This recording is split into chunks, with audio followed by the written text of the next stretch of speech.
Après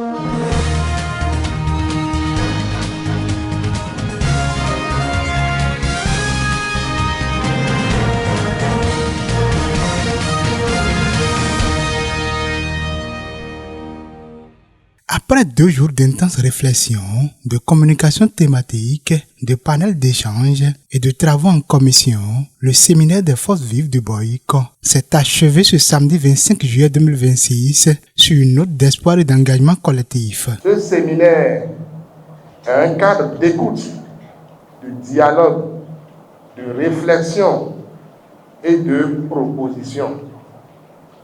Il permettra d'harmoniser les orientations nationales avec les priorités locales afin de bâtir un projet de développement ambitieux, réaliste et fédérateur pour notre commune.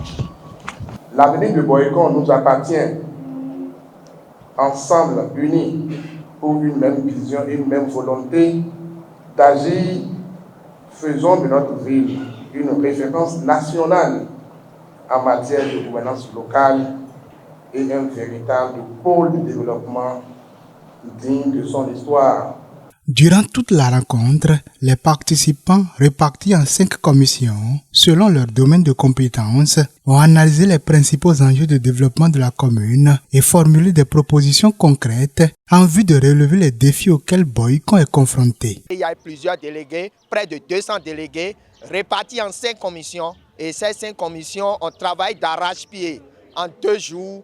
Et à l'issue de ces 2 jours, nous avons eu un rapport général qui retrace les différentes aspirations, les recommandations. Et ce sont ces recommandations maintenant qui nous permettront d'actualiser notre PDC et de l'arrimer à la vision Bénin Alafia 2060 et aussi au septennat des maires. Au terme des travaux, les différentes recommandations issues des commissions ont été présentées en séance plénière, puis examinées et enrichies par les participants avant leur adoption. Nous avons identifié quelques projets, parmi lesquels figure l'élaboration et mise en œuvre d'un programme de sécurisation du patrimoine foncier, création d'un centre de traitement et de valorisation des déchets, réhabilitation équitable des voies dans les 10 arrondissements. Concernant le second axe, qui concerne le domaine de la santé, l'axe concernant la disponibilité, l'accessibilité et fonctionnalité des centres de santé, nous avons aussi énuméré des problèmes prioritaires à partir des problèmes majeurs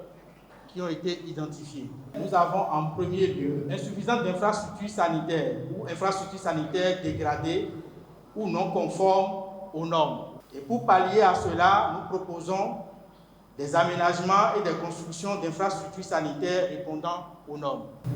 Au niveau 4, on a proposé des monuments au grand carrefour de la ville. Il y en existe déjà 2, mais il n'y a pas que ça. On peut encore faire. Prenant la parole, le maire de Boyko, Ferdinand Bokosa, s'est réjoui de la forte mobilisation des forces vives et de la richesse des réflexions menées durant le séminaire. Il a salué la qualité des recommandations formulées et a réaffirmé l'engagement du conseil communal à les prendre en compte dans les politiques et actions de développement de la commune. Les résolutions et recommandations issues du séminaire ne resteront pas lettres mortes. Je prends acte des grandes orientations formulées et des grandes recommandations pour l'évaluation et l'arrimage de notre plan de développement communal. Je veillerai avec le secrétaire exécutif afin que vos aspirations et attentes figurent dans ce plan de développement communal qui est l'outil principal, unique de développement de notre commune. Très satisfaits de la démarche participative ayant caractérisé les assises, les participants ont exprimé leur reconnaissance à la municipalité pour cette initiative fédératrice. C'est bien que le maire puisse penser à une telle initiative. C'est un très bon départ pour la gestion de la mairie. Et je remercie sincèrement le maire qui a eu cette idée et toute l'organisation autour de lui qui a permis cette réalisation. Je n'ai jamais vu de telle initiative. Ce qui me réjouit dedans, c'est qu'on invite les vrais acteurs de la ville de Boycon à se prononcer sur les problèmes phares de leur ville. Par rapport aux résultats concrets, il faut noter que les rapports, les orientations et les recommandations consignées dans notre document final reflètent fidèlement nos aspirations communes pour le développement de la commune de Boycon. Ensemble, faisons vivre les recommandations de ce séminaire afin de construire une commune plus forte, plus prospère et plus solidaire.